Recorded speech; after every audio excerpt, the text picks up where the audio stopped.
On the dot. We're starting. It's been a while since we started on time, I'd say. But I think we're getting into the swing of things pretty quick. It is currently Friday, December 17th, 2021. Let me see if we can get the Sean on. Other things. I'm here. It is chilly. We are having probably the what I would say is a California cold snap. I know a lot of people across the country talk about how their winter is the worst and everybody's winter is worse than the others. But I think going from like 78, 80 degrees in the afternoon and then dropping as low as below 40 at 39 on a couple nights and a nice cold rain. Yeah, that's what we've been dealing with in California right now. I was just out checking out the truck today, started it up and moved it from one parking spot to another. And it is covered in leaves. And I think what's really funny is it's just dewy and cold enough right now that I'm like, I can't really get the leaves off without making a mess. So I'm like, I'm just going to leave them on there, leave the leaves, a little bit of alliteration, and wait for them on a drier day to go for a drive and have them fly off. Today, we are going to be covering Monsters University. And let me, hold on, we're going to keep this live right now. But yeah, hi everyone. A lot of new faces coming through. We just finished a busy week with the Loungefly giveaway. For those of you that have been following us, Loungefly released a really neat Pizza Planet truck backpack, where it's one of their little backpacks. It lights up, has the license plate, and the stickers, and little Woody and Buzzes on it. And so we had a major influx of followers, and it's been busy. It's been busy answering a lot of questions for folks who don't know our background, that we've been up, what we've been up to and stuff. The long pause there. I'm trying my best. I realize after listening back to the audio from last week, I'm like, I need to not drink water as much while I do these. Also, I need to probably not use my clickety clack keyboard as often. But hold on. But yeah, right now it's kind of a free for all. Feel free to submit a question. There's a little tab down here that I can check every couple moments. Sean leaving. Sorry. I don't know why. It's like a jump scare. It's like, Sean's here. I'm in. It's perfect. Monster's here. I'm in the scanning program. Follow the car as it goes down the path. I'm going to try something really funny right now, Sean, because actually my angle is a little wacky, and I wanted to look this up as a really goofy gag. Hold on.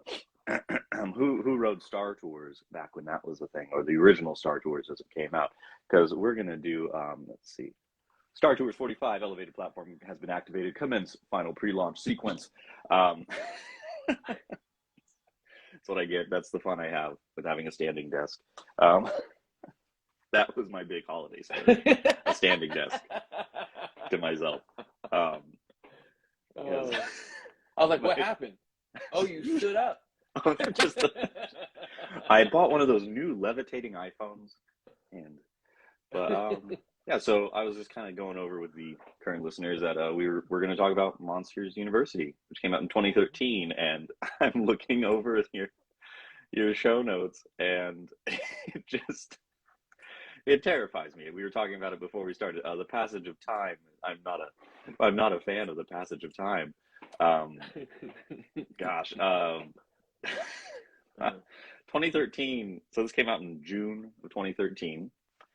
Around that was about a year and some change from us going to Pixar initially, and it just kind of I was going through all my photos because that's how I keep track of things, because my memory is not the best.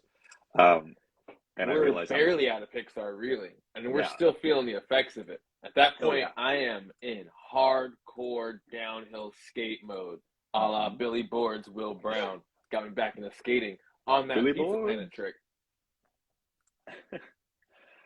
And yeah, I think those were fun. Those are board meetings, I would say.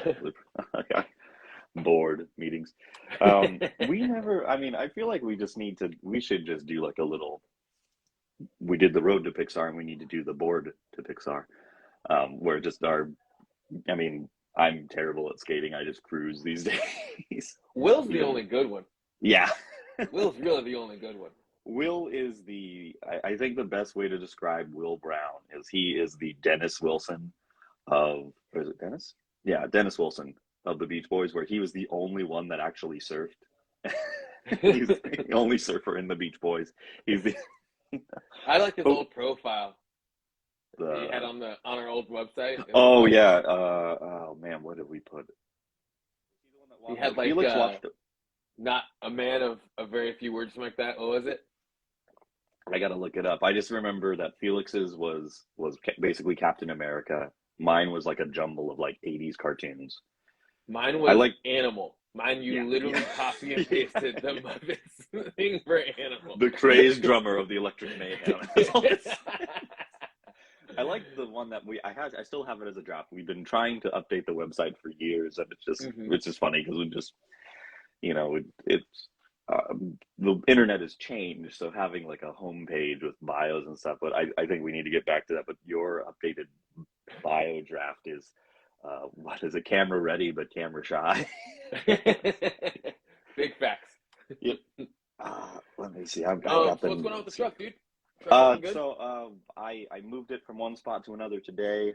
It is currently covered in leaves, but it starts up fine. It's Question. yeah. Mhm. Are the leaves movie quality? I would say so. They look like Bugs Life leaves, even though they're not maple leaves. They're a nice color, Got it. red Got it. and brown and You yellow. got fall leaves in winter. That's a miracle. Hmm. Yeah, that's California for you. We don't weather. Don't these laws. Hey, we Your got our laws are only no three good days of here. rain out here, dude. It hasn't rained in like 2 years. It's been 84 years. I have to make that joke every single episode. Every No. time that we make an old joke, you have to say that. Oh yeah. So I'm here's sorry I don't another have my shirt on today, brother. Mine What are is you dirty at the moment. I topless guess I'm fired. podcasting? You can't be doing that. This is a children's show. But I get you. To the HYT.THE, talking about our shirts.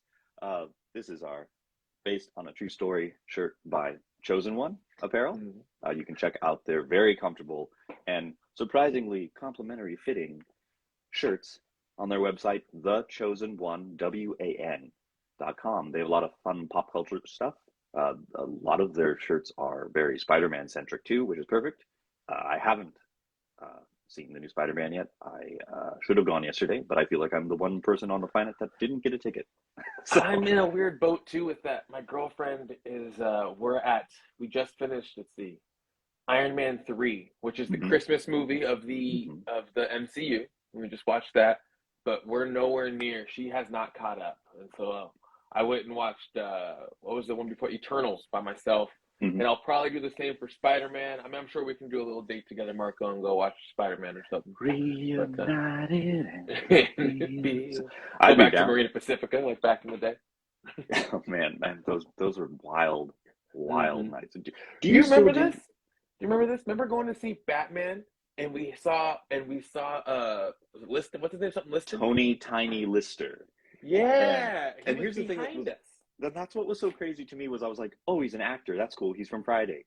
I haven't seen Friday yet. I need was to. like, I need Marco, to. that's Debo. Debo's right there. I'm Don't like, look, oh. he's Debo. But then I tell my favorite thing about that experience was I remember everyone like was stoked about him and we're watching the movie and then 3/4 through the movie he's in the movie. He's and the whole theater what goes, bomb? We no blow up. I don't know. I turned him to a I'm Russian gonna do what mobster, you should have but done he's 10 a minutes Russian ago. mobster. But the crowd went wild. I think what was crazy was afterwards, he kind of stuck around. He was quintessential gentleman and stuck around and like let people take pictures with him. And like we were as quick as we could and stuff. And I remember he shook Seal everyone's Beach. hand. What? Oh yeah, Seal Beach. I think he was living in Long Beach. That makes sense. Yeah, I think that's what it was. He was like a Long Beach local and would just go there. But like that must have been so fun for him going like they're gonna have their minds blown in a moment when I appear on screen. But when we took the picture with him, it was funny. I remember shaking his hand. And it's like I have long alien piano playing fingers, and I just remember I wish I had taken a picture of it, but the sensation of it was effectively like putting my hand into like two giant oven mitts. It was just like, I'm like, my hand is wide open, but it felt like it was just like shaking a baby's hand. I was like, oh, hello, tiny lister. I'm sorry that I'm. I like how you go into Life of Brian voice, dude, right away. Hello, sir. Pardon me. Oh man. Yeah, I guess. Sorry, back to the truck update. We just finished up our whole Loungefly promotion.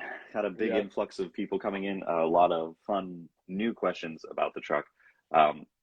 I would say of all the social media presence, we have fully transitioned from Twitter to Instagram. That's where you can get the most up-to-date things, whether it's new events, upcoming events, live photos of the truck. I'm trying to figure out where Twitter fits into all of this, because it's definitely gone kind of radio silent over there. And I feel like before, where it was a little more, I was looking through old tweets. Gosh, it's such a funny thing to say. I was looking through old tweets, and I realized a lot of the stuff that I posted on Twitter was very much just off the cuff thoughts and stuff, and it didn't have to have a purpose. And that's the kind of, like, it sounds so weird. This is the kind of content I'm aiming for. We're just like, even with this kind of stuff, like, before, when we were doing this, we weren't doing it for an audience. We were just doing it and then just kind of throwing it online, and we're spaghetti on a wall kind of thing. Pandemic, baby. Yeah. And so, like, now that we've got people that, like, and we have like a decent people listening on the podcast and stuff, I'm like, okay, we have to have, like, I am very thankful. I need to put this on record. I am very thankful that you were doing show notes and actually giving it some structure, because and it's helping. We're a lot more focused, laser focused on this kind of stuff. So definitely. Just for those of you that are listening, give us a follow on Instagram at Pizza Planet Truck. We have the yellow logo.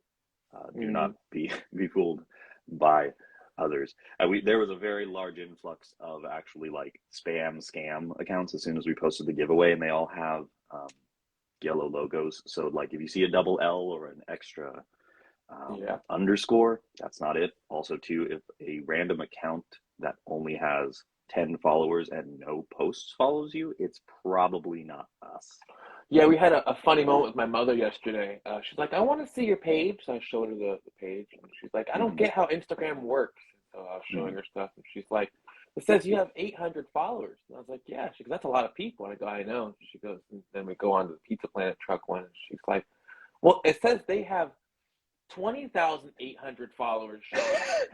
How come you don't have 20,000 followers? And I was just like, I don't know, Mom. I guess I'm just not cool. You birthed a loser. I don't know. I mean, I could bring back Follow Fridays. I remember when that was a thing on Twitter, where it was just like, follow Sean. Follow my friend. Which kind of sounds creepy. I'll do that today. It's Friday. I'll do it. Kind of sounds creepy when you think about it. Hey, go follow my friend. Go check out Sean. He's got really good content. Posts the most amazing photos of food that give me the craziest FOMO. Dude, I'm broke because I eat too much, Marco. The Lord blessed me and cursed me. He blessed me with a phenomenal metabolism, but he cursed me with a metabolism that will never be quenched. You're like an anime character. You're like that. Yeah. What's your superpower? I eat ramen and I beat up. I eat ramen and it just I never get full. All right. So, well, yeah. Anyways, just basically follow the Instagram. Check us out. We're pretty interactive on there. If you're talking to us, you're talking straight to us. Marco's really big about putting out questions or places for you to ask questions and stuff like that. So it's just a fun space, guys. I'm normally, if you're not answering the questions, I'm giving 10 answers that are stupid and silly to Marco to go through. So if you want to join in, have fun. I think what's always crazy with the questions is, like, we answer the same questions over and over again, and it's fine. It's fun because each time I can answer it a little differently. Like, how long did it take to make the truck? Like, what, like, I won't answer, like, or the troll yesterday. Your troll yesterday was phenomenal. Somebody asked, when are you going to sell the truck? And Marco put up on there a link that said Craigslist. And if you click the link, it went to never gonna give you up, never gonna let you down, never gonna turn around. There are some internet memes that are never going to die, and I'm so thankful that the Rick roll is one of them. Like, I remember when it first started, I was like enraged when I would fall for it, but now I'm just like, oh man, like, yeah, that's some early internet stuff. Like, and you know what I think is really weird? Sorry, well, I'll put this as like weird internet interlude before we actually get into this. I think what's really interesting with like the like content focused output and stuff with like Web 3.0 or whatever you want to call it. I think it's interesting that like Vine had such staying power that it's being referenced on the next social media like TikTok and stuff like that. And I just think it's interesting that like Instagram, like I do post to Instagram, but this whole thing of like I have to post every day, I just don't buy into that as much. And like I get for the algorithm, but it's like there are videos I find on YouTube where I'll be sitting there and I'm like, what happened to that video? And I look and it's like a 15-year-old video, and I love that there's people that still come back to stuff like that. And there's like videos that shouldn't be up anymore, like copyright takedown, but for some reason they just like skirted by, and you're like, how is this video still up 15 years later? It's straight up like just a clip from a TV Power show. thirst. And power thirst. And like there was one, I think the funniest one, YouTube's search is like fundamentally broken.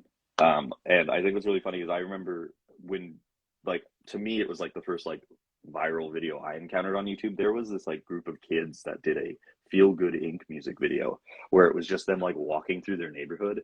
And I remember being like, when YouTube came out, I was like 14, 15, being like, me and my friends could have done that. And like, that was the appeal of it.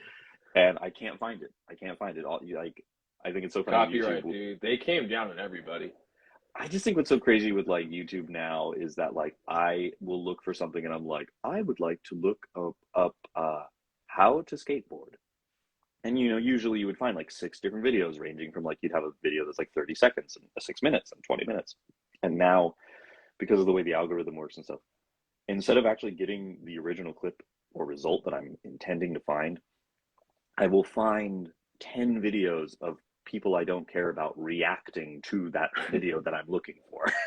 It's like Spider-Man trailer. Did you mean reacts to Spider-Man trailer? No, it's really a deep, dark hole of the internet when you think about it, because it's kind of a cesspool, and it's also like what primordial soup, if you will, of the internet, in the sense that in these really dark, terrible places that we don't like, we don't enjoy, and everything, some great things come out of it. Yeah, you know what I mean. Like streaming, really, like we all were really big about. I was looking at those videos back in the day, so I could watch content that I didn't have access to. You know what I mean? Whether it was anime or a fight or whatever, you know, and it's basically another form of pirating. But because that creates necessity, and that's that primordial soup working, baby. I don't necessarily enjoy it. I'm just saying that's how the sausage is made. I get you.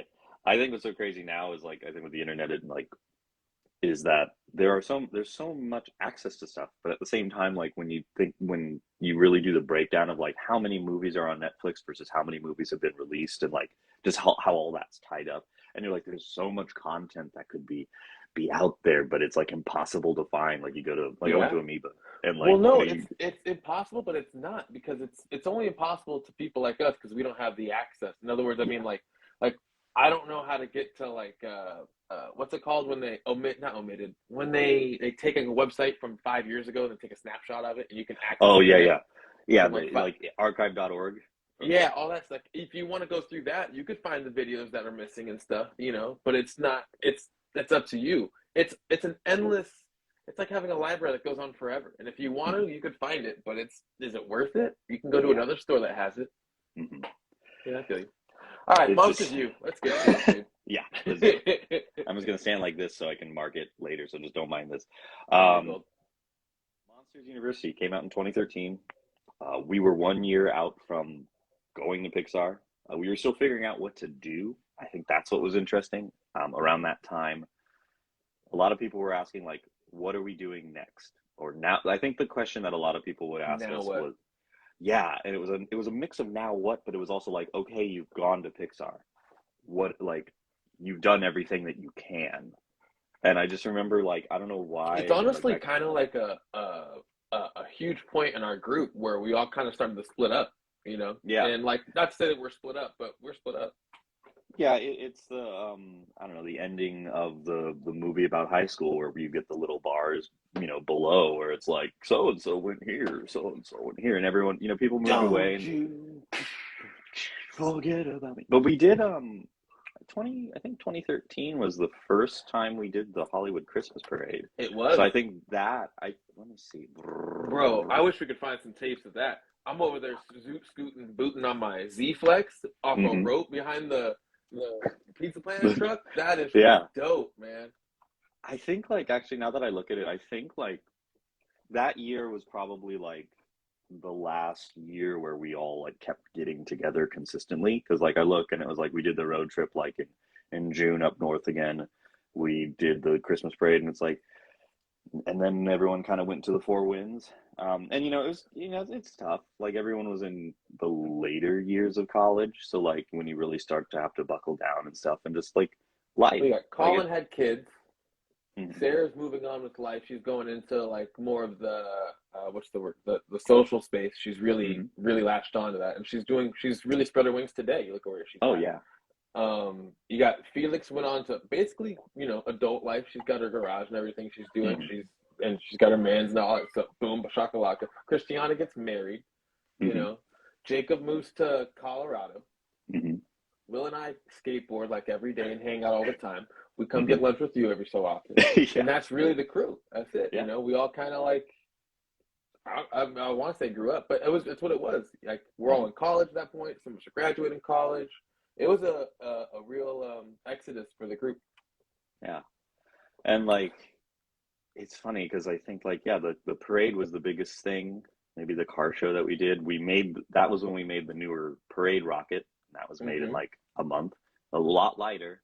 Not the most accurate looking, but at the same caused time, some turmoil in the group in itself, man. Shoot. Yeah. It's a trip. This truck has given everybody a lot of stories in our crew. You know, it's been a real up and down thing, and a lot of passion has been poured into that truck. And that's why you see us with the podcast today.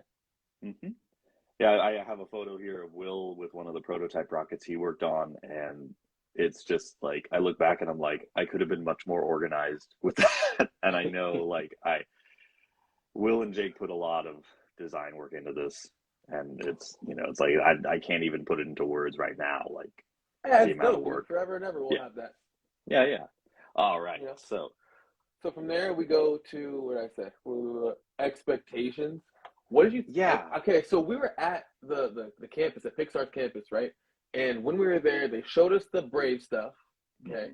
And they said they were working on it. But when we went into, like, the higher ups animator spots and everything, it was always Monsters U stuff on their screen. And it was basically in post-production, they were saying, and that there was just final edits or whatever they were doing. But everywhere you looked, there was a tentacle here, an eyeball here, a spike here, a horn here. And so we knew, like, we didn't get to see any footage from it, but we knew it was coming, and it looked cool as heck. Yeah. I think what was funny when I remember hearing about Monsters University coming out, I remember going, like, that's interesting. Like, I was interested in the premise. And, like, I was like, what are they going to do? What's this going to tell? Is it going to tell, like, how they were friends, how they weren't friends, what, you know? And I know there was a lot of discourse online about the one line in Monsters, Inc. that throws the whole timeline off, where Mike saying that Sully's been jealous of his good looks since the fourth grade. But at the same time, it's like, how many times? I would talk like that to you. Yeah. And I would talk like to anybody. And they're like, bro, I've known you since the third grade, but then there was how many years? Like 4 or 5 years where I think it was so funny. Like, when I met you up again in high school, I was like, where'd you go? And you were like, although I will say this, based on, because we just watched everything, he introduces himself when he sneaks into his own, but finds out it's Mike's room and everything. But the way he does it doesn't necessarily negate the fact that Mike might have actually known him before that, because he was a total doucher, dude. Like, Sullivan was a doucher. He was. Yeah. No. Well, it's like, I think college is the time where you make your mistakes. I think college, like, you just do goofy stuff. Like, I know that Mark, there are. I can tell you right one now thing. Send out some apologies. What's that? What's that? Time out. Marco would like some time to send out some apologies from when he was 21 years old. Right. No, there are plenty of stories where it's like, we're not going to tell them about here, but I can talk about a couple college stories. We can do that later. The refrigerator. Marco used to sit on top of refrigerators. It's not a big deal. It was just I think I did it twice, but it was always I did it twice. You did twice too. Utah.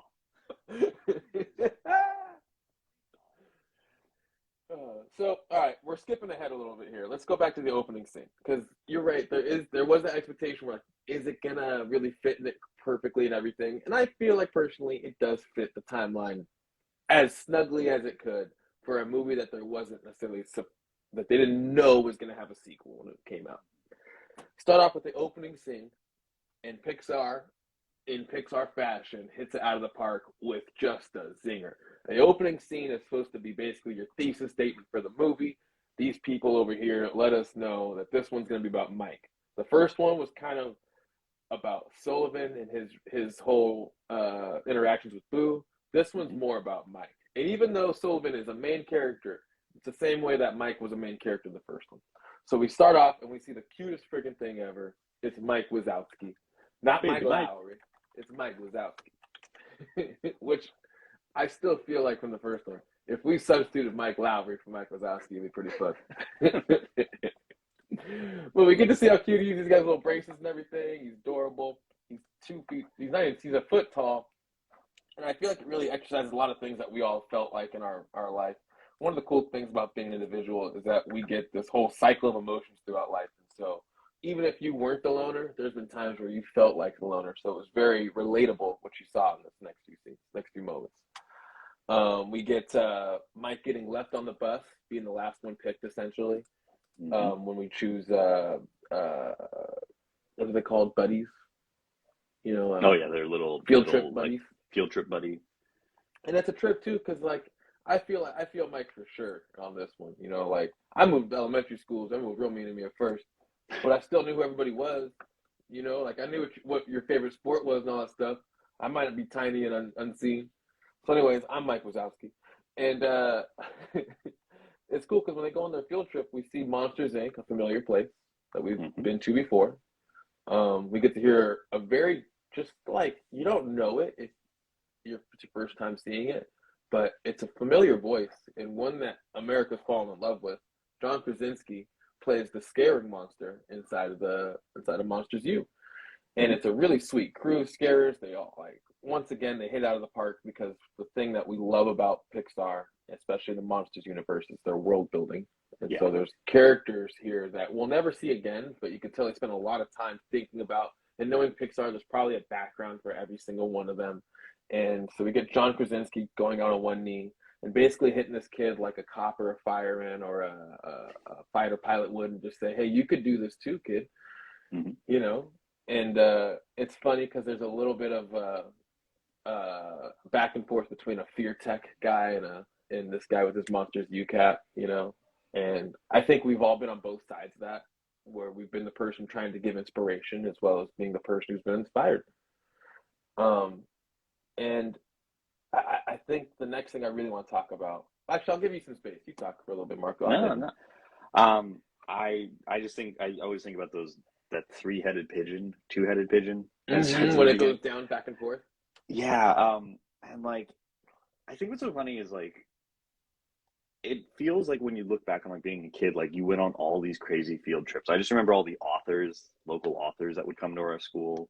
And then like, I think we did like one of those space simulation places. The little that was box pretty thing. awesome. That was tight. I remember like, I really liked Mission Control.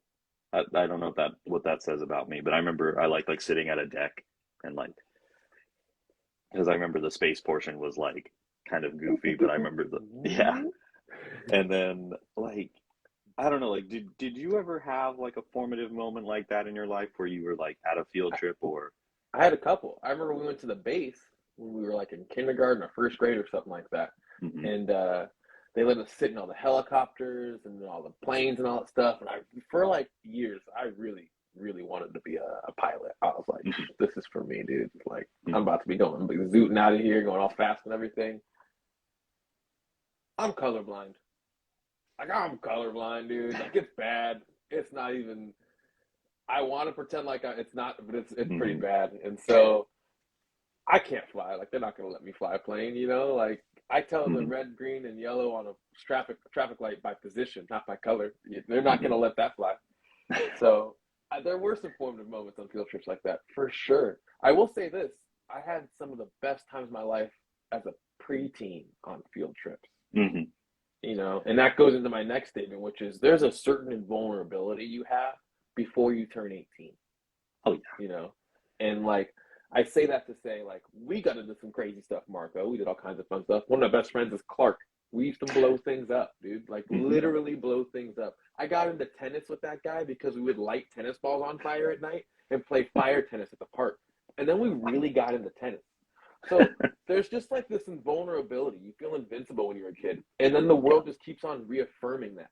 And in this movie, you get that and it takes shape in the sense that Mike Wazowski, the smallest, most forgotten, most adorable child, which in this universe means weakest because it's all about, as we learn later, a monster is only worth as much as they are scary. Mm-hmm. So he's this super adorable little kid, and he goes into the real world with a scare. And at this point, we think, as a child, in this timeline, however you want to put it, we think that children are incredibly toxic, and that monsters will basically die if they touch a child, you know? Mm-hmm. And so he goes into this incredibly dangerous, imagine like just basically walking into a volcano, essentially, and going, okay, don't touch lava. Yeah.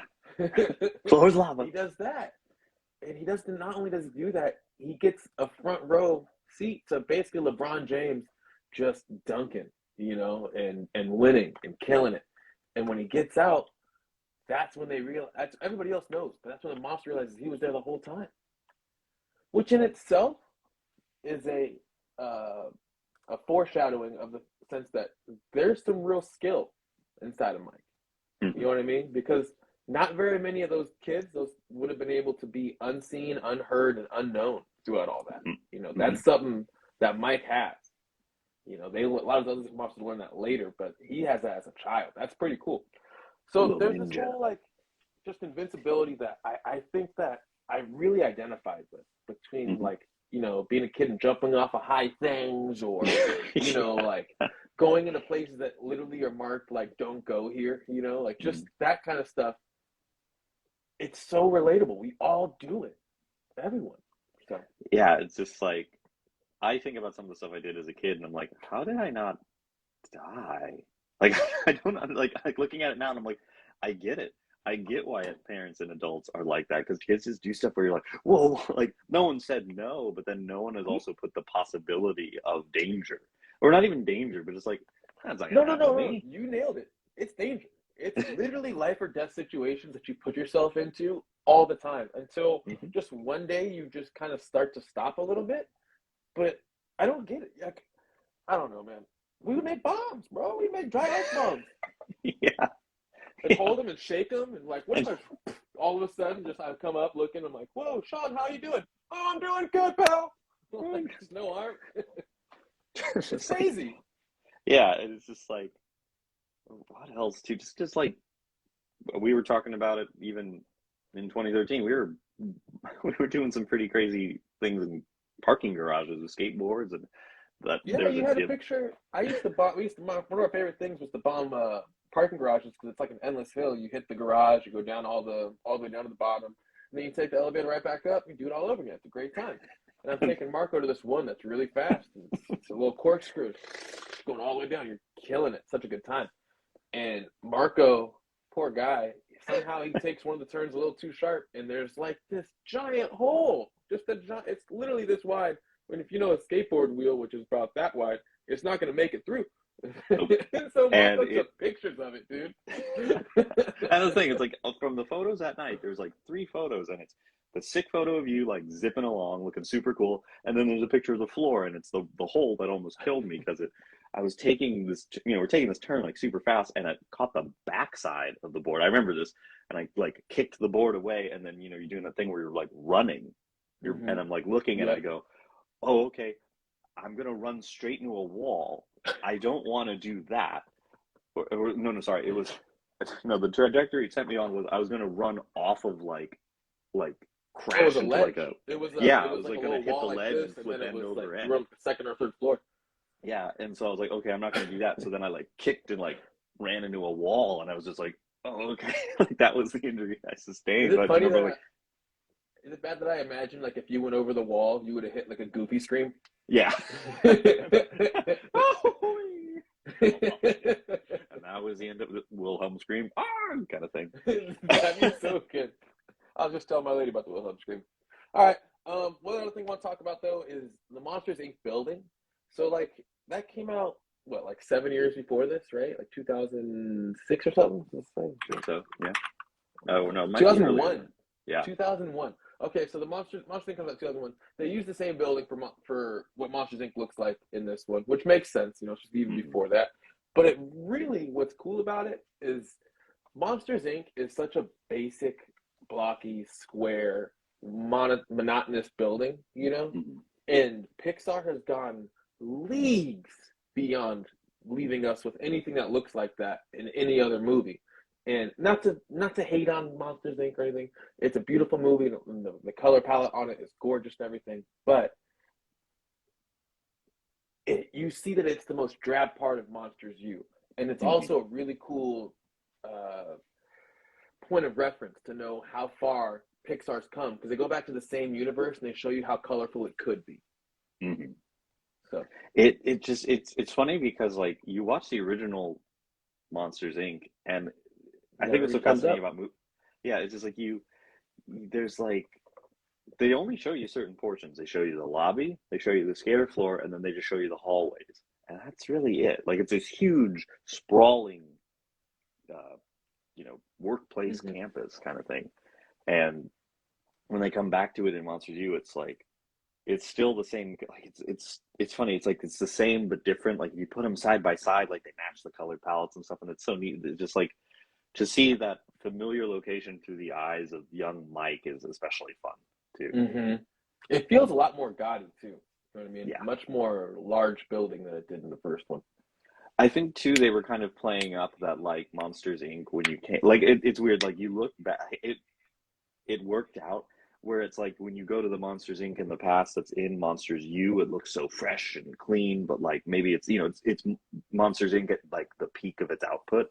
And then by the time that you get to it in Monsters Inc., it's kind of like not obsolete, but like they didn't know at the time that they were going to make a sequel and all this stuff. And mailman's here. And mail time. We should do mail time. Someone submit a question. Yeah, we got we got some questions down here. Let's see. We got some questions in the backlog. I'll check them later. We'll check them at the conclusion. But yeah, going to different places and stuff when you're little is just so neat. Like we would go to just going to Disneyland when I was little was fun because you would just talk to people there and hear their stories and stuff. And I think what was tough is a lot of the jobs that I wanted to do when I was little, where it was like, I have uncles who were firefighters and stuff. And, you want to be a firefighter, you want to be an astronaut, you went to JPL and all this stuff. And then 6th grade came around and I was like, I want to be an animator, even though I can't draw at all. And kind of got and fell head over heels with filmmaking and that kind of stuff. And like that kind of stuff wasn't accessible as accessible. It wasn't a thing. I don't know. It's weird because like I always think about when we did in middle school, we had to do like a career essay. And I remember apparently a lot of people wanted to become attorneys and lawyers and doctors. So they interviewed their we parents. We really grew up in never mind. Not to say nothing. Yeah. It was an interesting area. And like, don't get me wrong, there are good lawyers. There's good lawyers and bad doctors and vice versa. Why are they but making like fun of me, Marco? They wanted to be lawyers. Who dreams that? I don't know. But I just remember I still have it somewhere. I feel like I have it saved. I got a C on my class on my essay because I said I wanted to be an animator, and they're like, you should have been able to get more information on this. And I'm like, I went to the library. Google barely exists. I didn't have the blind confidence to like cold email like industry professionals. But dude, that's what they expected of us. Like legitimately back then. Yeah. Because before the internet was this booming thing, that's literally how you got information out of people. Was you would just send a letter to Warner Brothers Studios Animaniacs department. And there'd be somebody who would answer. Hopefully somebody out of the 300 people that work on that show will write you a letter back. Hopefully. there's this one of And the, your like, this is teacher one of those, docks your grade because they don't. because you couldn't get that. I'm like, I mean, like, you think about that now, and it's like, I get it. Like, with the internet, like, you could tweet to someone, and you could get enough information from them to, like, It's true. write an essay on it. Like, it's amazing. But, like, I just remember there's this, like, weird core memory that I have of Logan and I, our friend Logan, our mutual friend, we met because we were, like, drawing comic books and stuff. And it was right when Lord of the Rings came out. And we were like, yeah, we're gonna draw penguins, and we drew a penguin comic where it was about, like, a cursed fish, and, like, it was all the stuff. And it was just like, had all the stuff. I think Logan has it somewhere because I don't have it, unfortunately. I have a stack of, like, the goofy comics that I drew during that time, but I think Logan has the original somewhere. And I remember, this is this kind of, like, blind confidence that I still wish I had now, where we, like, we consulted. Logan's dad gave us a book of, like, publishers, and we're like, which one of these would want to publish our comic book about penguins? And we're flipping through, and we're like, yes, Dark Horse Comics. Yes, one of the premier You think comic book. that'd be sick if they did? But the thing was, is we like wrote up this letter, and we're like, sixth grade, dictating a letter like, "Dear Dark Horse Comics, we would like you to write, since The Lord of the Rings is a current film and it has a long-lasting cultural impact, we believe that a parody with penguins would be perfectly timed." Like, this long thing. And I don't know where that letter is, but I just remember, like, I just remember every day I'd ask Logan, like, did they write back? Did they write back? There was this week where I was like, I don't know. It's so funny being a kid and thinking about that again. But, like, we got this letter back, and it was just, I want to frame it if I can find it, if Logan still has it, because it's literally like Dark Horse Comics letterhead. It's like from the promotions department, like, it's all official. And the person's like, "Hello, we read your letter, and your comic sounds very, they're being very, nice. Yeah, being super sweet about it." And they're like, "Unfortunately, at this moment, there's a high volume of comics that we have in our pipeline and are unable to, real official businessese." And I just remember Logan and I were just like, "Oh, darn, oh well," and then we just kind of went on with our lives. But I just think about how, like, ridiculous that concept was. We're like, "Yeah, Dark Horse Comics." Yeah. Dude, I love that. That's missing from today. I wish that you could. I don't know. Maybe you still can. I don't know. I think you can, but I think what's tough is it's just that I think it's just because it's kind of that, like, whole nice. Yeah, Megatron, dude. Megatron. So, dude. All I have when it comes to, let's see, I think what's really missing with a lot of, like, that kind of stuff is, these are terrifying. These will shoot across a room. Like, I don't know what they did to Nerf guns since we were kids, but goodness, Nerf weaponry is bonkers. It's Nerf or nothing. Mm-hmm. Okay, what I think what kind of happens is, like, I don't want to say, like, we were the last to take advantage of this, but I think is, like, oh, actually, yeah, Sarah DeBear, yeah, the magic is gone, we have the technology at our fingertips. Yeah, it's like, because we have technology and I can just, like, Google who to contact and, like, work your way through a phone tree, there has to be, like, more, I don't want to say roadblocks, but there's more defense. There's less accessibility to that kind of stuff. And I get it, because, like, I've seen some horror stories on Twitter where it's like people are getting cold called by, like, fans and, like, like, people who work in, like, animation industry, and, like, they're getting stalked by that kind of stuff. And it's like, obviously, like, that's creepy. You don't want that to happen. You obviously don't want that to happen. And I think that it's interesting that, like, that kind of openness has that as the fallout. It's kind of unfortunate, but it probably has always been a thing too. We just hear about it more. Who knows? Yeah, I don't know, man. Internet makes it weird. There's so much information readily available for all of us. Mm-hmm. But back to the movie. So he learns what he wants. Mike figures out what he. Oh, go ahead. I'm sorry. Oh, Mike figures out what he wants to do in life, and which is lucky. Not very many of us get that. Yeah, I mean, like, post college or post high school, like, what was your plan? Because I sure as heck didn't have one. Plan? Yeah. Plan. Folks, if you had a plan post high school, please leave it in the comments.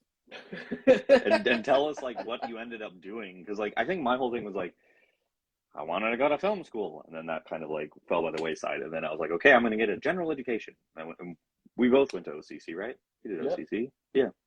You, me, Ryan. Like, there was only like a handful of I us just that ended up wanted a going. degree. I didn't care what it was in. I Yeah, still feel that way. yeah, yeah. It's like I'm Survive. still figuring that out. Survive. Yeah, that that's it. That's where I was at, Audrey. I was in the exact same boat. I was trying to survive. So he knows what he wants to do. He gets to University Monsters U. I think what's really cool about this opening scene into there is it continues the world building from a whole new point. It's basically like the first scene in my Finding Nemo when we get to see like the anemone and like everybody else in there. It's like that Mm-hmm. all over again, but in the monster universe now, and it's freaking rad, dude. They Have have that such a run the. yeah. You got your The slug guy. You got the run the to every class scaling, freshman. Mm-hmm. the scaling in this movie is so cool and so good. And it's only something you can do on paper or on a computer. You Mm-hmm. know, it's just rad. And I love that kind of world building. They talked about it a bit with Monsters Inc., where like if you look at all the buildings, they're like reinforced for bigger monsters. They have larger doorways, and that kind of design language um, is translated over to Monsters U. There's like you said, the scale is insane because there's Mm-hmm. students that are the size of football fields, and there's tiny students, and they. Yep. I think what's crazy on that opening shot where he's walking through the campus. There's the shot of the underwater school portion of the school that they Yeah. never talk about again. You're like, what's going on there? New movie. Like that's a series. That's a mini series. Give me like a limited mini series. I know that they have Monsters at Work. I need to watch it. It's I okay. watched the first couple episodes, but there's Okay. just so much content. Yeah. But What yeah, that about movie was Randall? yeah. Randall coming in as a nice guy and seeing his origin story. Dude, just completely like you could tell it's a good little Easter egg they put with him in there. Is a And he heel graduates turn. too, which is kind of cool, which makes sense as for why he's such a what's the word I want to use here? A formidable foe in the first one. Mm-hmm. Yeah, he was able to finish scaring school. Do we And agree that Hardscrabble is the scariest monster we've seen thus far? I'd say so. Yeah. And I think what's really fascinating with and like maybe I, I would say maybe no there's no excuse me. I'm like my brain's restarting. That was me Mm-hmm. rebooting. Pixar villains are really interesting because I feel like they do a very good job of making you maybe not sympathetic in every case, but they have certain points. Like Dean Hardscrabble is doing her job. She's doing her job based on the precedent that's been set for hundreds of years of tradition. And like whether or not that is right or wrong isn't. It's like this is what we're doing. This is how it's always been done. But when faced with something outside of that, she's not 100% for it, but she's also not 100% against it. She's like, surprise me, see if you can surprise me, and at first she isn't, but in the end she does, and we'll talk Mm-hmm. about that a bit later. But yeah, I think like the way that character is written, the way that story is structured is so fun, and just Yeah. like you know, I think it's crazy because they literally they're I wish I was in the room to hear it because it would have been magical, I feel like, when they were creating that character. You know, you got somebody with like a dragon, somebody that's part lizard, somebody that's part centipede with mm-hmm. centipede legs, but then they're not just centipede, they're like crab legs in the sense of Yeah, clicks. You know what I'm clickety saying? clacks. Yeah, like there was a lot of the scales to the different types of scales, you know what I'm saying? From Mm-hmm. scales to like the ridged ones, you know, like all that stuff was just, and then to do all that and to tame it down enough to be in a children's movie, because like the reality is that character sounds way scarier on paper, and they kind Mm-hmm. of round some edges out here and there, and make it kind of a bit more of an older character, if you will. And yeah, dude, the way she moves, she has like every type of scary movement in her Yeah. arsenal. It's trick. She can fly silently. She can announce her presence with the crab legs. She Mm-hmm. can, She can yeah, basically slither. yeah, it's brilliant character design, and like her Mm-hmm. intro in that class, in Professor Knight's class, who is voiced by Alfred Molina, Doc Ock himself. Yep. Uh, it's interesting. Like I didn't do too many lecture hall classes in college. I think I did art. All the art classes were always lecture halls. Mm-hmm. which was interesting to think about. When you sat in a lecture hall, where would you sit? Normally, like within the first like row or two, but because my last name's Beeman and they keep me right at the front. Yeah, you know, it's Buongiorno. We're probably yep, next you to know, B gang. Yeah, I think it's the worst, dude. Like, that and was, then I'd be like and playing. like, Remember this? Remember Robot Unicorn? So there was a game on the internet called Robot Unicorn. I want to say it was like on Adult Swim. Because this is back like when you wanted to play games online, you would go to cartoonnetwork.com. There wasn't like it was like addicting games and cartoon. So it was this game called Robot Unicorn, and I would go in my lecture hall and I would just hop on my computer, have my notes open right there, but I'm just playing Robot Unicorn. And the whole lecture hall could just see you playing it because you're in the second row. I forgot about this. I remember on MySpace where you had that like Tron ball game where it was like, and you could get a spin on it, and I would play against the computer. Yeah, do okay. Oh, yeah, I'm looking at robot unicorn attack. May your wishes come true. And there's like a song that goes with it, right? Like it was. That ish was fire, bro. I was in there. I got in trouble a couple of times. I was making I don't know, man. This is probably why I didn't do well in college at that point. I was getting good grades, but I just couldn't. In lecture halls, you couldn't keep me. I couldn't keep. There's no way I'm staying. I can't stay focused with 75 students around me. You know. I was okay in lecture halls. I didn't like. I think it was. Yeah, like my English class, we had a. Did you ever have the book where it was like adios, strunk and white, and it told you different ways to like. What was it? It was like different ways to structure your sentences, but they were always like. Oh and yeah, I look at it was a white book. Like, I remember this. Yeah, and I'm like, this is just a run-on sentence. And like I read like a couple of them. There were a couple of tips that I did retain, but the grand majority. I used stuff from that to the day. Mm-hmm. That was the book that taught me the difference between contradictory conjunctions. Difference between and but. Anyway, I digress. I like the sound when introducing the monster character. It makes the attitude of the first impression. Just saying. Thanks. Yeah. Auntie Gail. Yeah, I agree. Like we said, when she first comes in, she demands a presence. She literally hits like they asked Mike this question. What makes up a proper roar? And she hit all the things that actually make up a proper entrance, you know? Because we've watched monsters scare kids in closets a lot at this point. There's the slither. There's the go in front of the light where it's just like what's it called? Not an outline. What's it called when you're in front of light? Your shadow. Silhouette. Whatever that is. Silhouette. Thank you. She goes to makes the silhouette happen. It almost seems like there's like a wind going about the whole room during when she first comes in. All these things are just icing on the cake for a phenomenal character. I would say that of all the characters that we get in this movie, Hardscrabble's probably the most developed. Yeah, definitely. And yeah, it's just like she's not a villain. She's just the opposing force. If that makes sense. Yes. Like it's not even the opposing. She's the thing that's gonna iron sharpens iron. She's the other iron. You know, because we know how badass Mike and Sully are. You know, we know where they get to. It's like watching Dragon Ball before watching Dragon Ball Z. You know, Goku's gonna be dope. You know it. So you're just kind of watching all these things in front of him. The dinosaur he fights isn't a villain. It's just the biggest, baddest thing in the universe at the time. Yeah, for him. So Hardscrabble's dope.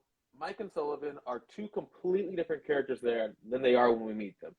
Mike, instead of he's real loosey-goosey in the other one. He's not about his paperwork, you know. He's real, just kind of lets things kind of go, you know. But in this one, he is on top of everything that when it comes to bureaucracy, when it comes to studying, when it comes to knowing, he is on another level compared to everybody else in the movie, you know. So he's obviously hasn't made his change yet, right? And then Sullivan is like where he is this compassionate, big old teddy bear. He's, as I said earlier, a grade A doucher. The dude doesn't know anyone's names. He's entitled. He doesn't work hard.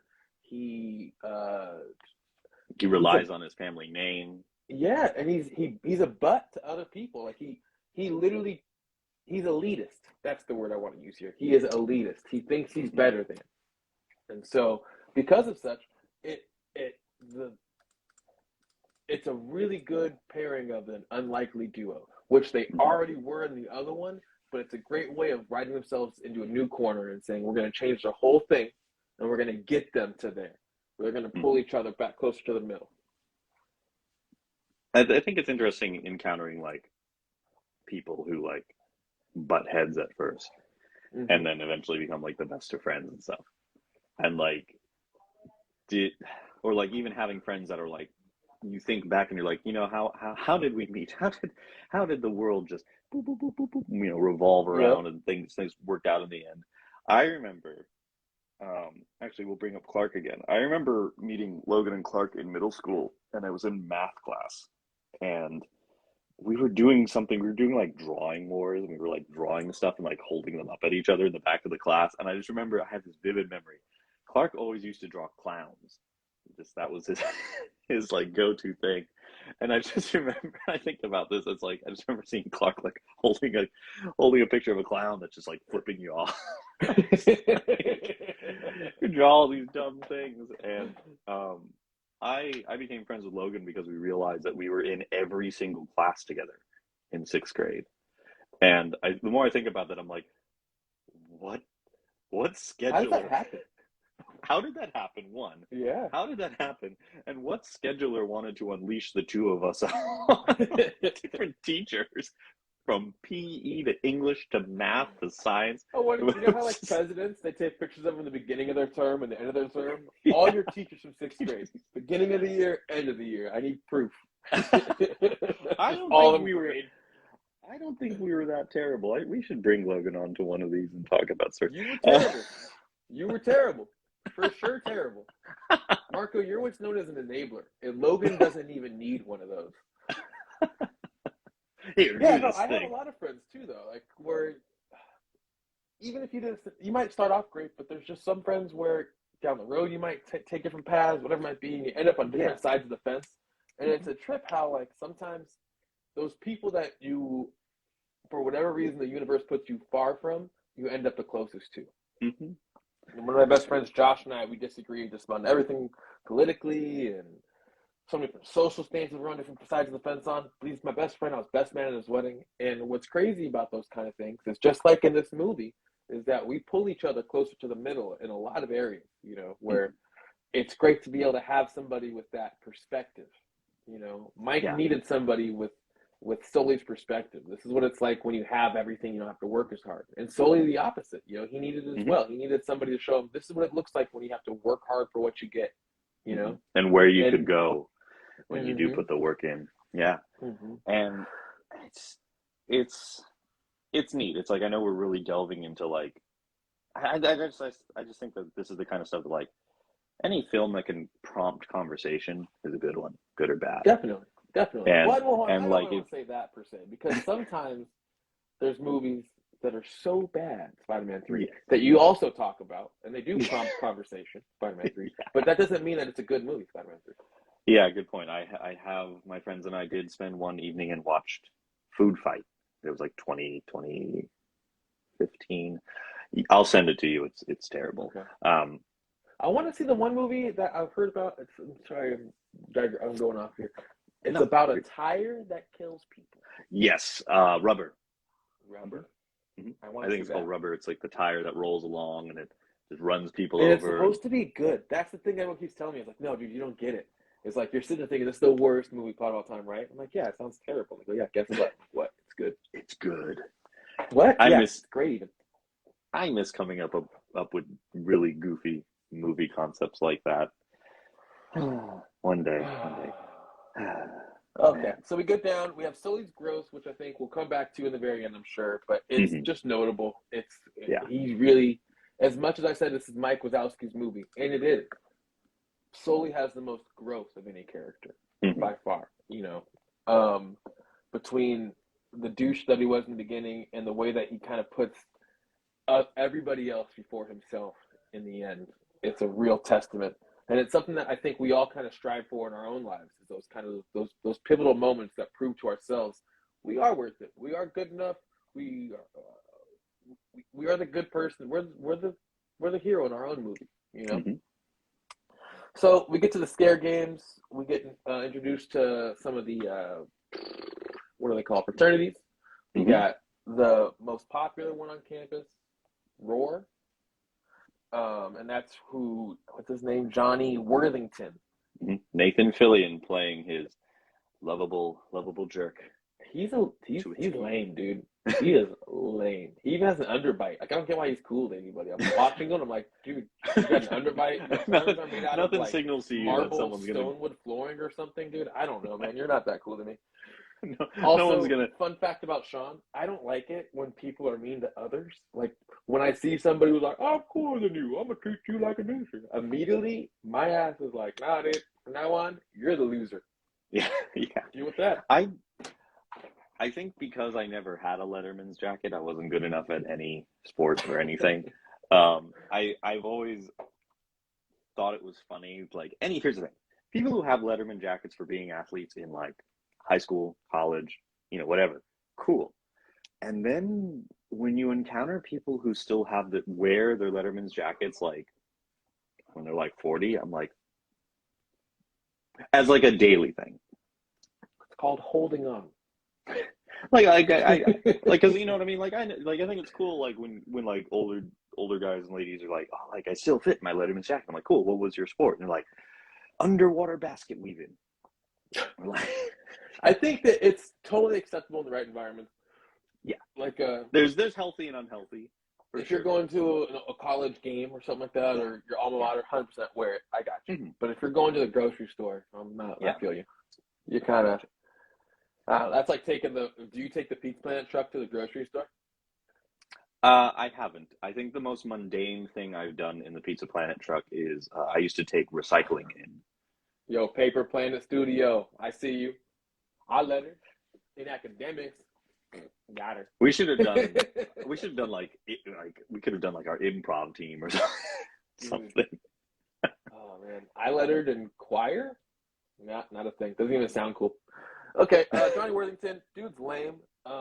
There's a lot of other fraternities and sororities that you don't even really see in it. They're very small, but they're written out really well. There's like the Slithering one and all kinds of cool different names and everything. Mm-hmm. They once again the one-offs in this are on the next planet. They really, really are. You've got OK, Uzma Kappa, which I think is hilarious. Mm-hmm. Like the whole idea of just them being okay. Just on the money. It's as a dad joke connoisseur, I appreciate it. Mm-hmm. The games. What'd you think of those? Hilarious. Like the Greek rush games and all that kind of stuff, the fraternity weeks and stuff. I just think it was great though, where it's like it reminds me of like when you would do a group project with friends, where it's like, okay, here's the plan. We're not going to do this, and there's always one person that's like, how about we do that thing? That's you, Marco. You're the how about we do that thing? No. Just so you know, just so we're both on the same page. Let's make a peanuts thing. What if you made a truck? Okay. I was thinking the peanuts thing, but let's do a truck. we made. I know, like the only logical step after making something out of wood and screws is to buy a vehicle. Like, yeah, it is. Stop. That literally was the thought process. Well, we can make a box. Let's make a truck. A box out of $30 worth of wood and screws and paint and stuff. How about we buy a car? I'm dying. It's what it was. It's great. It's great. The games were perfect. I will say this. Revenge of the Nerds. And I'm not even mad. Dude. I'm here for it. The only thing that pissed me off a little bit was there wasn't a big music scene at the end. I need electro violins and like get some keyboards and then like a gay black dude rapping at me. That's what I'm looking for. No, I want John Goodman rapping. I think John Goodman rapping would be really fun. I do too. Who doesn't want the Billy Crystal sound? rapping? Mm-hmm. Billy Crystal on the mic like that? Just saying. That would be hilarious. On the mic. If Miles Davis can rap, then they can too. If Christopher Lee can release a heavy metal album, Billy Crystal can rap. I really like the what was it? The hide and seek looking one, or whatever, where they get the flag. That one was tight, and it was a real turning point in the sense that Uzma Kappa really does suck, dude. They're not really good at all. Yeah. They're pretty terrible.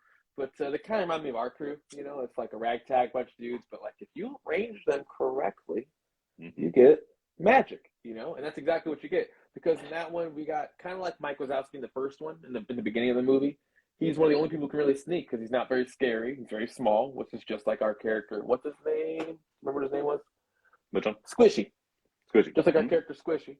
And he's basically just like a grown-up baby Mike, And to a T, though, instead of having one eye, a guy's got 6 eyes and everything, but has no real scaring ability. And the fact that he's able to sneak around and get that flag, like we said earlier, really shows a certain amount of talent that he carries because not very many other monsters got the flag.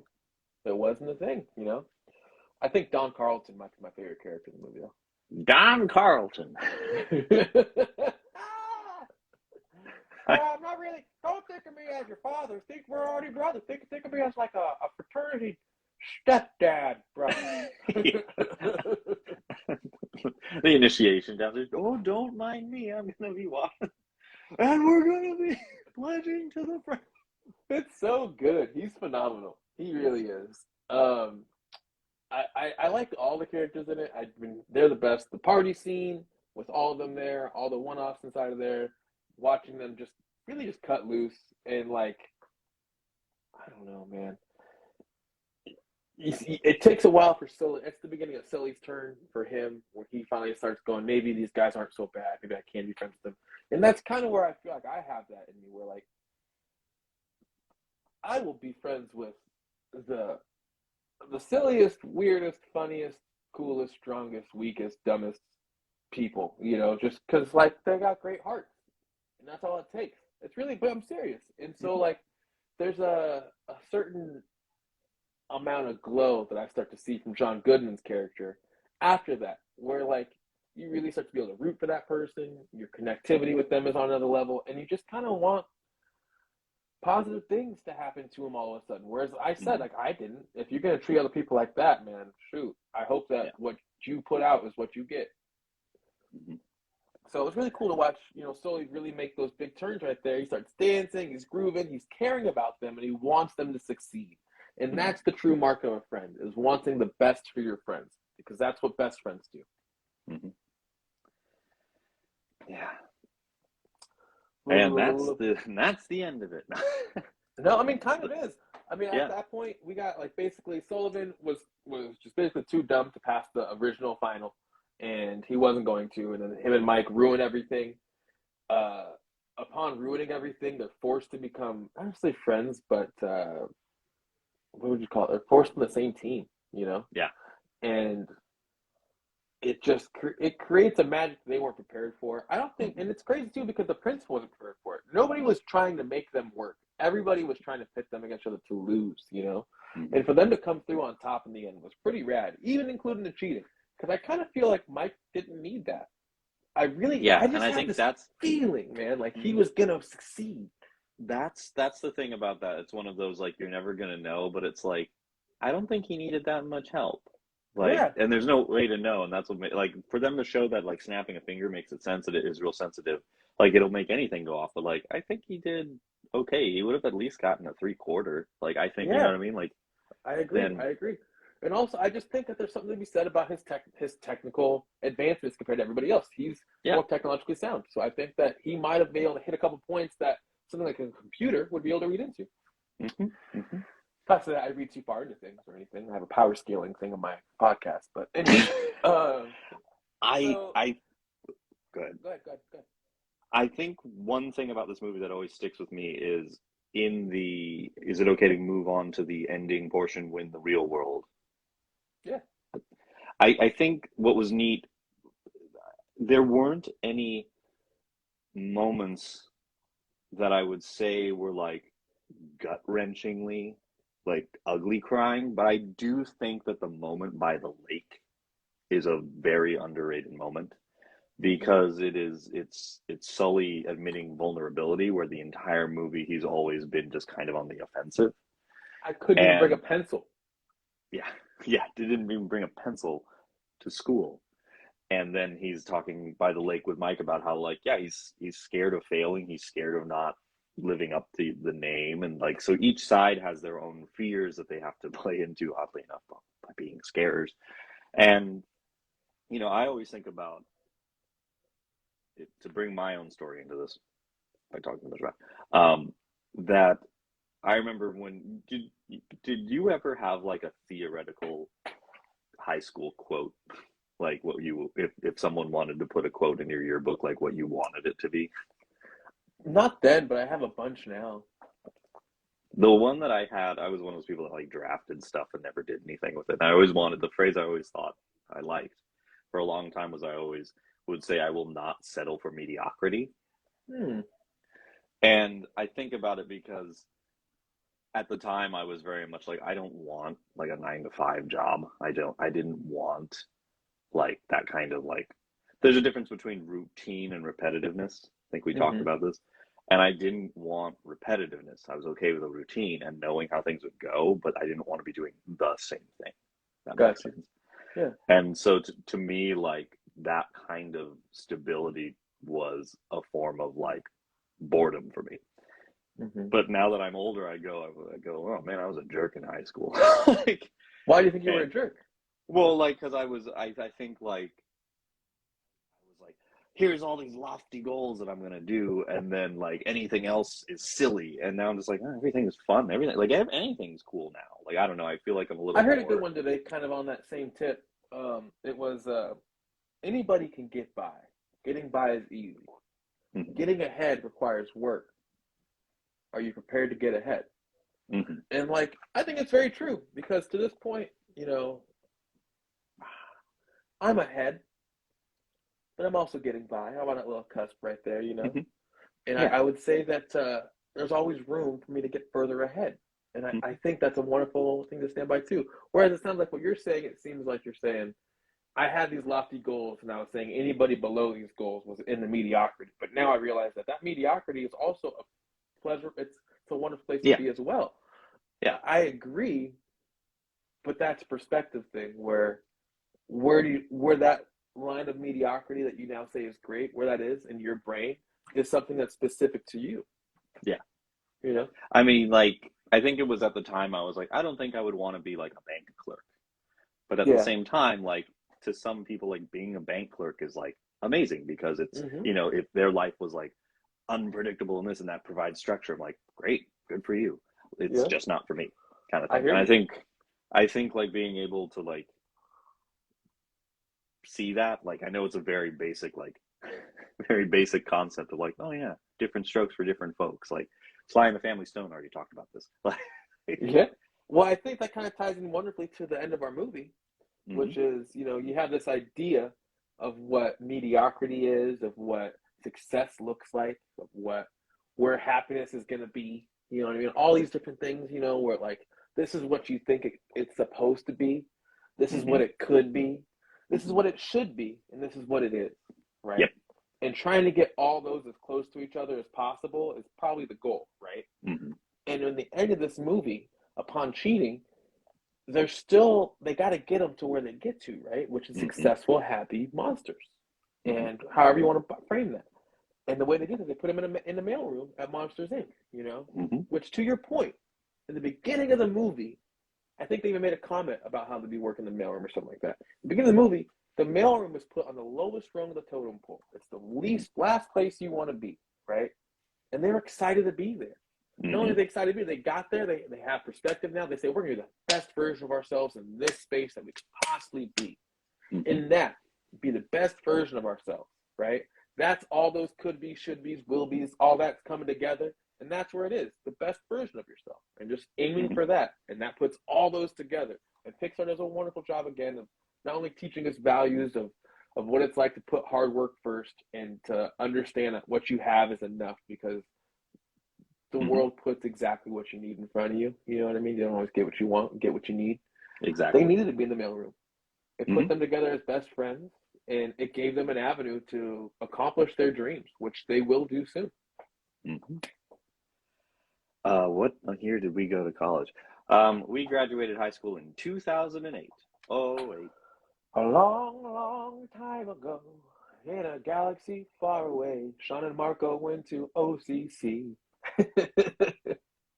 They had a Taco Bell on campus, and to tell you, like, to give you a sense of how long ago it was, I remember I was able to get a hard taco and a bean burrito for $1.08, and I stopped going there because they raised the price on it.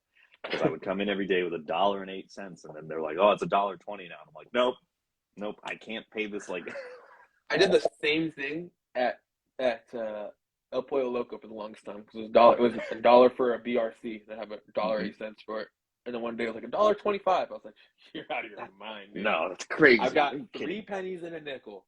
Take it or leave it. Yeah. Okay, so what do you think Monsters U looks like today? Oh man, so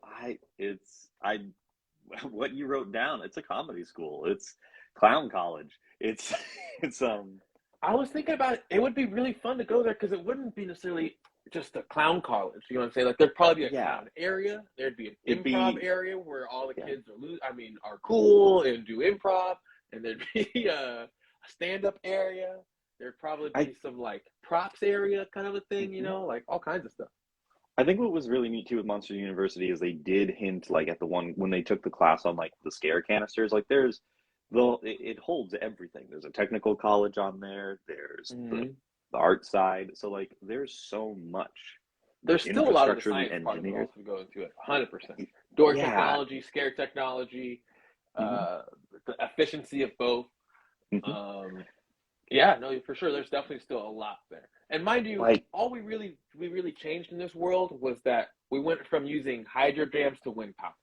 That's what happens in this world. That's the big shift, you know. Yeah. And it seems like a lot to us because it's a brand new concept, the whole thing. But I could see like the comedy school still just being a little wing because even just like that, scare school is only a portion of Monsters U.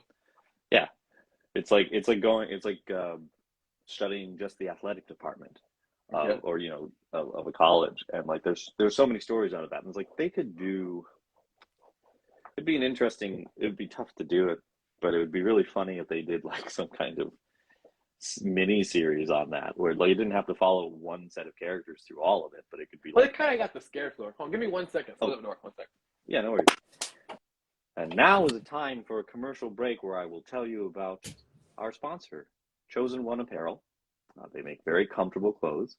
Right now they have some Spider-Man stuff, some WandaVision stuff. They even have some Loki stuff. Just go to thechosen1.com for some really fun and comfy shirts. For those of you that are still listening after that and are eagerly awaiting us to continue, I would recommend throwing a question into the chat right now. Right now we've got one. Let's see. Nope, I already answered those. Sorry about that. And he's back. I just did another Chosen One spot. Prompted to see if anybody wanted to do any questions, but I think a lot of people just like hearing us talk, which is good. Thank you for those who like hearing. Well, speaking of talking, do you think there's more room for them to talk in a trilogy? Possibly like a spinoff. I could see that. Do you think there's room for a third movie in this universe?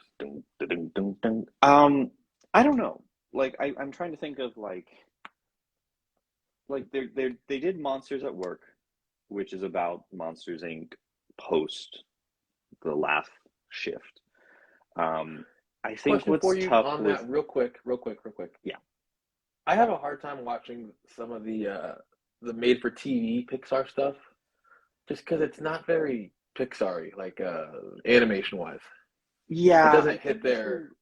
Yeah, I think what's really interesting with that is, I know there were a lot of, I think when they announced like Monsters at Work was coming, a lot of people were like, oh, it's Pixar's first series. And then it's like, no, it's actually made by, a different group of writers and this and that. And they don't really, it's kind of just like when you would license like a TV show and stuff like that. But at the same time, I'm going to shout it out here because this one goes out to Andrew Miller.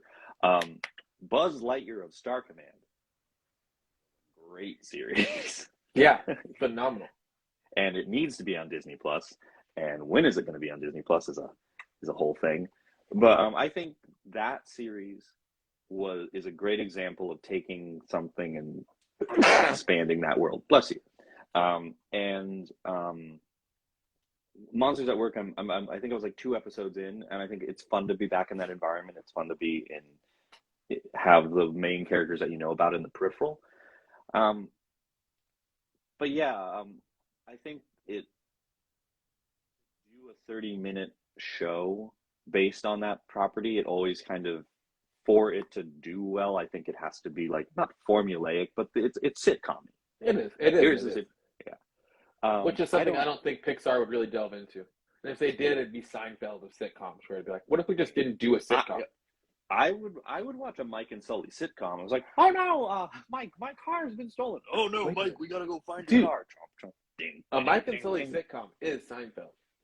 Yeah, it would be. Mike is basically George. Sully would be Seinfeld. Mm-hmm. We just got to get Elaine. And who's going to be Kramer? Who's Kramer? Who's Kramer? Who's Kramer for them? I don't even know. I know. Well, I mean, they'd have Celia would be Elaine, maybe, but then Kramer. Who has that chaotic side? Do you get the noodly arm dude from the verse of? Oh, is that your Kramer? Is your Kramer? Or do you get Frank Oz to come out of retirement to be Fungus to be Kramer? I like it. Who would be Newman? Newman? Oh, that's Randall for sure. Randall's definitely Newman. Oh, George Sanderson. Oh, yeah. No, Abominable Snowman. Done. Hey! Comes out of the door. You're still bad. I like that. We got a little comment here. It says Mike and Sully's come up story from being janitors to the scare floor. That would be cool. Yeah, that would be fun. It'd be cool too if they did something to where, ready for this? If the two janitors from Monsters Inc. took over as the main characters and they became scarer/comedy people, and it shows their ascension. And it can even show callbacks to Mike and Sully going across a similar journey. They could even be like our Obi-Wan or Luke Skywalker, if you will. Squishy could be a good Kramer. Actually, you know what? I think if you were to combine like all of these ideas into one thing, and I'm sure like somewhere down the pipeline they've obviously considered this. Like if there was a way to somehow bring the Monsters U and Monsters Inc. world into something, either bridging that come up from janitor, that would be fun. Mm-hmm. Or sorry, I'm just thinking about like, oh man, the come up from janitor to top scare sounds like a rap album. Sounds like Billy Hamilton and Monsters Inc. And it would just be like, Billy Crystal. How does a It sounds like they'd for sure have to have like a mixtape that they're trying to sell halfway through to all the people inside the Dude, I'd want Daveed Diggs to do like a Monsters Inc. That'd be I will say Monsters Inc. of all the Pixar movies outside of the Pixar framework, like they've gotten the most play. I mean, Toy Story obvious number one, but like Monsters Inc. gets like they have a lot great toy line. They had multiple movies.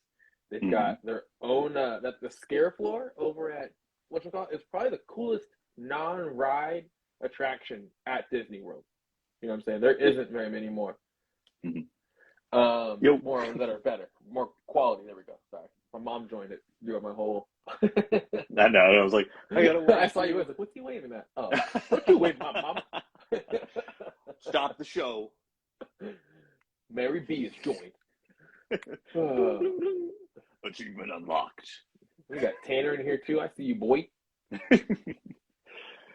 Yeah, no, they've done a really good job of like Monsters Inc.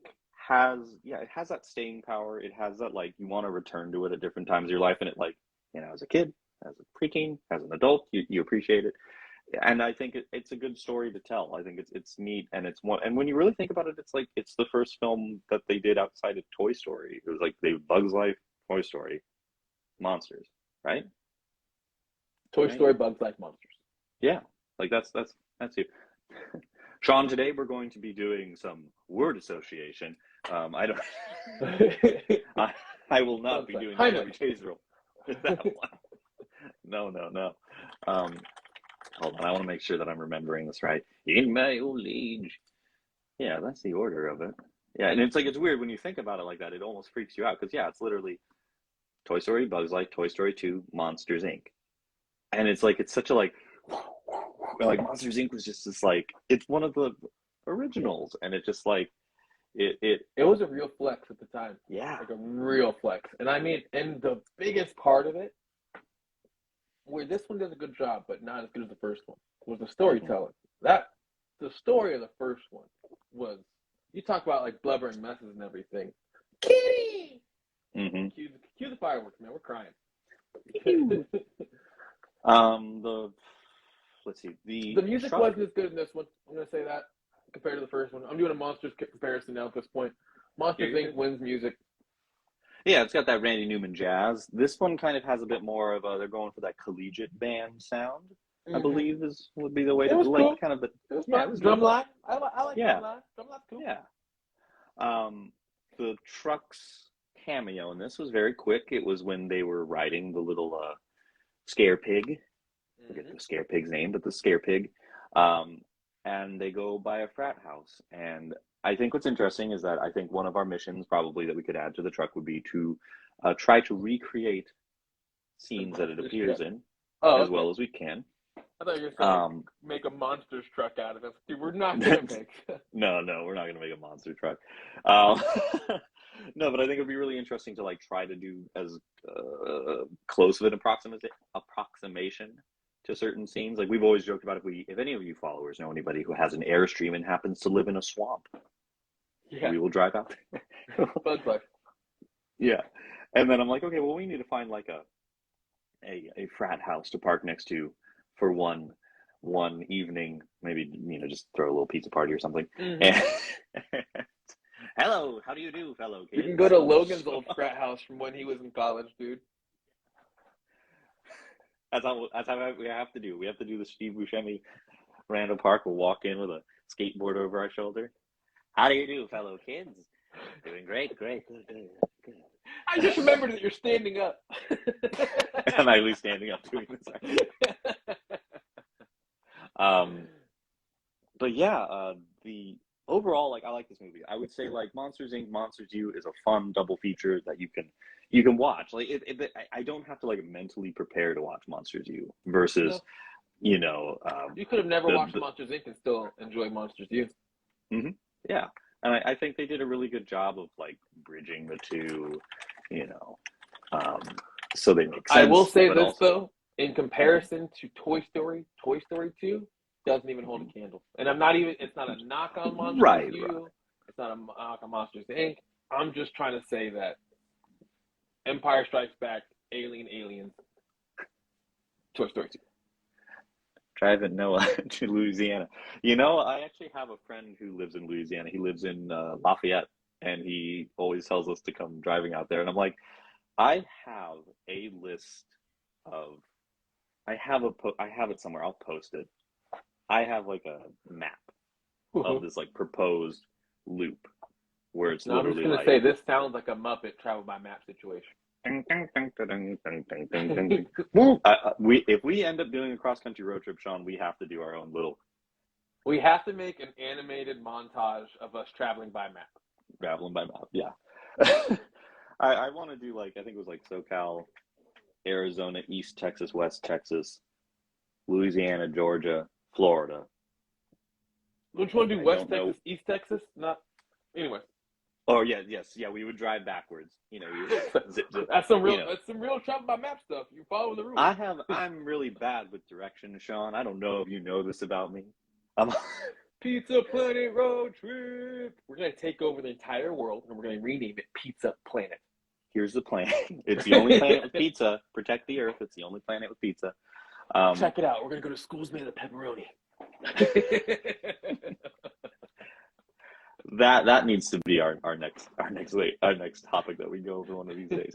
But Monster University, no, I really like it. A lot of fun. I think it's going to be it's a nice fun one before the next movie. Because the next movie is Inside Out. We're gonna get in our feels on this one. Yeah, we're gonna get in those. Right before Christmas, dude. Right before Christmas. We'll have to figure out that. I'll follow up with you after this about that plan. There might be a 1 week hiatus. There might not be. Yeah. We'll find out shortly. Podcasts take holidays, Yeah. But yeah. It's also early, too. We've got Christmas Eve, 11 a.m. We could knock it out if we want to. Choice is ours. Yeah. At the same time, I can't imagine that the listening pool will be too high. I say you put up a poll. Yeah. We can do that. We'll do that. Because, whoever responds to it. Yeah. Frame the question how you want it to be answered. In other words, if you want to take the week off, say, should we take the week off? Instead of should we podcast? Any closing thoughts, Mr. Beeman, Mr. Sean? Power scaling remains unchanged. There's nobody in this to really hold a candle to anybody on our thing. What's her name? Hardscrabble? Hardscrabble. I mean, she's tight. She's good. Let me pull it up real quick just so I have it in front of me. Open.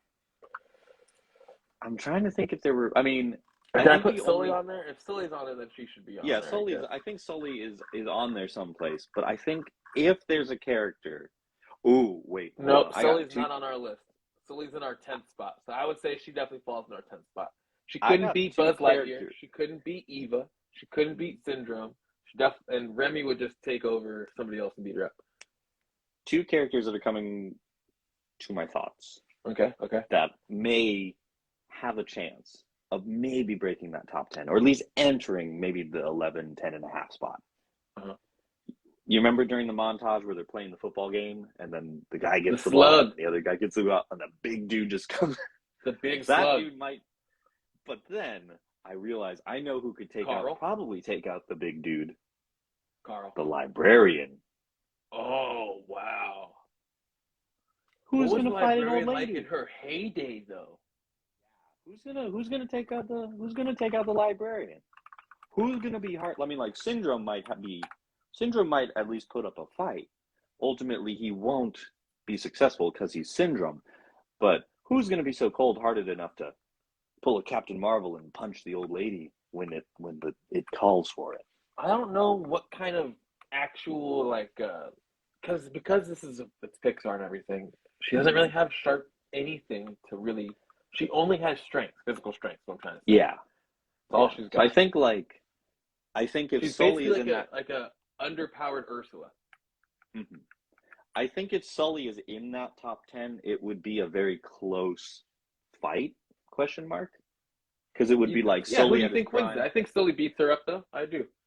He's got claws. He's got horns. He's got fangs.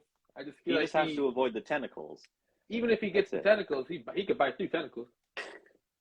He got those. I don't think she's got super. I think she has superpower. She's got a lot of ability, kind of like Mater does with his toe hitch, with her tentacles. But I don't think she cracks. I think she's up there. She's definitely 20. Probably in double digits someplace. She's top 20. Yeah. She's one of the strongest. I think Carl from the first one would probably beat her though. Mm-hmm. The big chicken guy. He takes 3 steps and he's there. Hey, Carl. Oh, whoa, dude, there was a video game. Oh, no. What does Carl look like? Hold on. We're getting to the internet portion, the visual side. Carl from Monsters. Because what does he look like? Because they. What was it? Oh, not Carl. Not Carl. Was that Carl? What's the name of the chicken? Monsters Inc. We've reached the portion where the audio is going to be very interesting. Ted. Ted. Is that Ted, the real big guy? Yep. Looking him up now. Ted. What does Ted look like? He's been in other scenes, but he's always just his leg. I think there's an outtake where they show that he makes chicken sounds. So he's a giant Godzilla size. Oh, here we go. Godzilla look. He looks like Godzilla. Oh, where'd it go? Mm-hmm. I had a picture of him. Oh, I see it. Yeah. Oh, Ride and Go Seek. Huh. He makes an appearance in the Ride and Go Seek is Tokyo. I think Ted needs to make our. Yeah. Ted's top 12 for sure. Mm-hmm. Mm-hmm. Hey, with the God, question, I'll ask you after, actually. Oh, here we go. Favorite Easter egg in MU that's not the truck. Ooh. Was there an Inside Out? What was the Inside Out Easter egg? Man.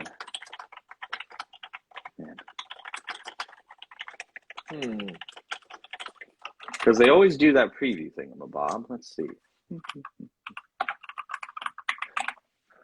Let's see. Oh, okay. Yeah, so you do see dinosaur characters of The Good Dinosaur amongst that. And then you see, let's see, hold on. Mike Wazowski's Dream Journal has a picture of a rainbow and a unicorn, which is an allusion to Rainbow Unicorn from Inside Out. Good to know. I'm trying to see what my favorite Easter egg would have been from Monsters U. I don't know. Let's see. They show him as Rex in one of the outtakes, and they show him look like the photo that they have in. It's a very blurry photo on the Pixar.fandom site. He looks like a dinosaur. He looks like a kind of like. That's character. Yeah. So 10. But, let's see. So it was interesting. While I was looking at the list of upcoming movies, I was sitting there going, "Why was there a big year gap between Monsters University and Inside Out?" They were doing. This was the year when they were doing all of the specials. They did the Toy Story of Terror special, and they did the Toys That Time Forgot, which are they actually came out. Wow, they came out one after another in 2013, which is interesting. That's cool. I gotta watch those. They're fun. They're great. They hold up for sure. Yeah, no, they're. That's the kind of thing I was expecting from Monsters at Work, Marco, was something closer to those, and it's just not quite. I get you. I think it's just like any time that it's made for syndication like that, it just has to hit like those. Yeah. We'll put up a poll. We'll see what the plan is for next week. We'll see if we get to. Do we get to take a break, or are we gonna have to grind out another podcast? It's not a job. We're having fun doing this. It's always fun to talk to people and have some fun. That it is, brother. That it is. When it comes to upcoming events with the truck, we don't have anything planned at the moment. That doesn't mean that there might not be a last minute thing. So keep an eye on the Instagram. I believe we have some conventions coming up in January. I'm waiting to hear back on that. And then I think the farthest reaching thing that I'm thinking about looking into is March is the International Pizza Expo held in Las Vegas, Nevada. Oh. And it is, here's the thing. What's the thing? It is a trade show. It's a trade show. So having a pop culture themed vehicle there doesn't make any sense. However, the one thing about trade shows is that a lot of the times people use those trips to take their families places. And I'll tell you one thing, I think families would like to see the Pizza Planet truck. I think what we got to do, we'll talk, but we got to get in contact with somebody to partner with them on that. Because if we could do something where the pizza's in the back of the truck just for photo ops and everything, but it's their stuff. Yeah. I think we could definitely do something there. For sure. Well, Marco, I don't got much more for you, brother. That's all I got. I think we're good. Thank you for tuning in. PizzaPlanetTruck.com. Signing off. Peace and love, y'all.